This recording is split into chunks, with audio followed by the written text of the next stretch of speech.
DGP நியமனத்திற்கு எதிராக அவமதிப்பு வழக்கு தொடர்ந்து திரு ஹென்றி திபேன் அவர்கள் நம்முடைய இணைப்பில் இருக்கிறார். வணக்கம் ஹென்றி திபேன் சார். டிஜிபி நியமனத்திற்கு எதிராக நீங்கள் தொடர்ந்த இந்த அவமதிப்பு வழக்கில் நீங்கள் சொல்லியிருக்கக்கூடிய அந்த விஷயங்கள் என்ன விரிவாக சொல்லலாம் சார்? அதாவது டிஜிபி நியமனம் கிடையாது, இது டிஜிபி இன்சார்ஜ் என்ற ஒரு புதிய டெர்மினாலஜியை உள்ளார கொண்டு வந்திருக்காங்க. ஆக்டிங் டிஜிபின்னு சொல்லாம இன்சார்ஜ் டிஜிபின்னு சொல்றாங்க. அந்த இன்சார்ஜ் டிஜிபியாக போட்டிருக்கக்கூடிய அந்த ஆணையை ஏற்று தான் கண்டெம்ட் பெட்டிஷன் போட்டிருக்கேன். உங்களுக்கு எல்லாருக்கும் தெரியும், உச்ச நீதிமன்றம் மிக தெளிவாக பிரகாஷ் சிங் வழக்குல 2006ஆம் ஆண்டு எப்படி டிஜிபிக்களுக்கு குறைந்தபட்சம் 2 ஆண்டுகள் பணி டென்யூர் இருக்க வேண்டும் என்பதை விரிவித்து கூறியிருக்கிறார்கள்.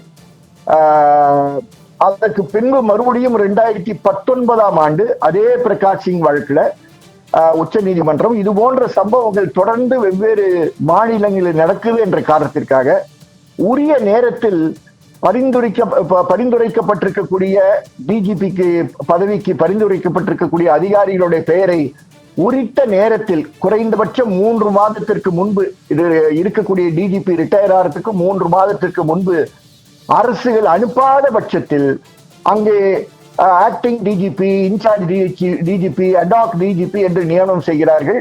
அதை எதிர்த்து ஒரு தீர்ப்பு கொடுத்தார்கள். அந்த தீர்ப்பில் மிக தெளிவாக உச்ச நீதிமன்றம் பயன்படுத்தி இருக்கக்கூடிய, ஆங்கிலத்தில் பயன்படுத்தி இருக்கக்கூடிய வார்த்தை என்னவென்றால் 2019இல் none of the states shall ever conceive of the idea of appointing any person on the post of Director General of Police on acting basis.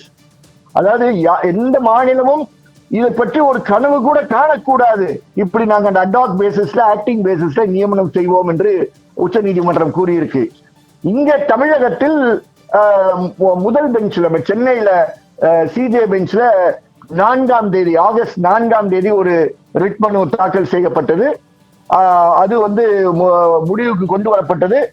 மாநில அரசு நீதிமன்றத்தின் முன் நாங்கள் இதற்கான நடவடிக்கைகள் எடுத்து விட்டோம் என்று கூறியதன் அடிப்படையில் 2வது முறையாக மறுபடியும் மதுரை பெஞ்ச்ல இந்த சென்ற மாதம் 14ஆம் தேதி ஒரு மனு போடுகிறார்கள். அந்த மனு போடும்போது கூட நாங்கள் இதை ஏற்கனவே இந்த ப்ராசஸை ஆரம்பித்து விட்டோம் என்று உயர் நீதிமன்றத்துக்கு கூறியதன் காரணமாக சென்னையிலும் மதுரையிலும் இருக்கக்கூடிய 2 மனுக்களும் சென்னை உயர் நீதிமன்றம் கவனம் செலுத்தாமல், அதை கவனம் செலுத்தி இருந்தால் கண்டிப்பாக இந்த நிலை ஏற்பட்டிருக்காது. அரசினுடைய வழக்கறிஞர்களை நம்பி இதை செய்தார்கள். இப்ப என்ன ஆயிருக்குன்னா 31ஆம் தேதி டிஜிபியா இருந்தவர் ஓய்வு பெற்றார். புதிதாக வெங்கட்ராமன் என்பவரை அவர்கள் நியமனம் செய்கிறார்கள் டிஜிபி இன்சார்ஜ் என்று. இந்த இன்சார்ஜ் என்று நியமனம் செய்வது தவறு, இது கண்டெம்ட் ஆஃப் கோர்ட் என்றுதான் நான் உச்ச நீதிமன்றத்துக்கு சென்றிருக்கிறேன். இது காவல்துறை மறுபடியும் காவல்துறையும் எக்ஸிகியூட்டிவ்ஸும் ஆண்டு கொண்டிருக்கக்கூடிய முதலமைச்சரை தவறான திசையில் கொண்டு செல்கிறார்கள் என்பதற்கு இன்னொரு எடுத்துக்காட்டு தான் என்பதை இந்த நேரத்தில் பொறுப்புடன் நான் கூற கடமைப்பட்டிருக்கிறேன். ஹென்றி திபேன் சார், குறிப்பாக உங்களுடைய மனுவில் நீங்கள் ஒரு விஷயம் சுட்டிக்காட்டியிருக்கீங்க. யூபிஎஸ்சிக்கு டிஜிபி பட்டியலை தமிழக அரசு சரியாக அனுப்பவில்லை, அதாவது தாமதமாக அனுப்பியிருக்காங்க அப்படின்னு சொல்லி. அப்போ எந்த காலத்திற்குள் தமிழக அரசு இந்த பட்டியலை அனுப்பியிருக்க வேண்டும் சார்? உச்ச நீதிமன்ற தீர்ப்பின்படி குறைந்தபட்சம் பணியில் இருக்கக்கூடியவர் ஓய்வுக்கு 3 மாதத்திற்கு முன்பு அனுப்ப வேண்டும். அப்படின்னா ஜூன் மாதமே அனுப்பியிருக்க வேண்டும். அது ஜூன் மாதத்துக்கு முன்னே அனுப்பியிருந்தால் ஜூன், ஜூலை, ஆகஸ்ட் 3 மாதம் குறைந்தபட்ச நேரம் இருந்திருக்கும். யூபிஎஸ்சி இதை முறையாக ஆய்வு செய்து அவர்களுடைய பரிந்துரைகள் 3 பேரை அனுப்புவதற்கு வசதியாக இருக்கும். இப்போ இருக்கக்கூடிய நியமனம் செய்யக்கூடிய நிலையில் இருக்கக்கூடிய 8 அதிகாரிகள் 9 அதிகாரிகள் இருக்கிறார்கள் என்று கூறுகிறார்கள். அவரை அனைவருக்கும் அநீதி செய்கின்ற ஒரு செயலாக இது மாறி இருக்கு என்பது எங்களை போன்றவர்களுக்கு வருத்தம். எங்களுக்கு தனிநபர்கள் மேல் அக்கறை கிடையாது, வெங்கட்ராமன் மேல் எங்களுக்கு எந்த கோபமும் கிடையாது. ஆனால் என்ன முக்கியம் என்றால், எந்த பணியை ஓய்வு பெறுகிற டிஜிபி துவக்கி வைத்திருக்க வேண்டுமோ அதை துவக்கி வைக்காமல் அவர் ஓய்வு பெறுகிறார். ஓய்வு மட்டும் பெறவில்லை, அவருக்கு ஒரு புதிய பதவியும் கொடுக்கிறார்கள், அவருக்கு புதிய பொறுப்பும் கொடுக்கிறார்கள்.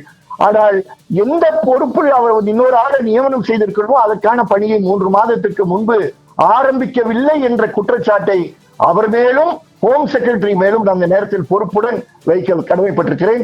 ஆனால் அமைச்சராக இருக்கக்கூடிய, காவல்துறைக்கு அமைச்சராக இருக்கக்கூடிய மாண்புமிகு முதலமைச்சர் இது பொறுப்பேற்க வேண்டும் என்பதை பொறுப்புடன் கூற கடமைப்பட்டிருக்கிறேன்.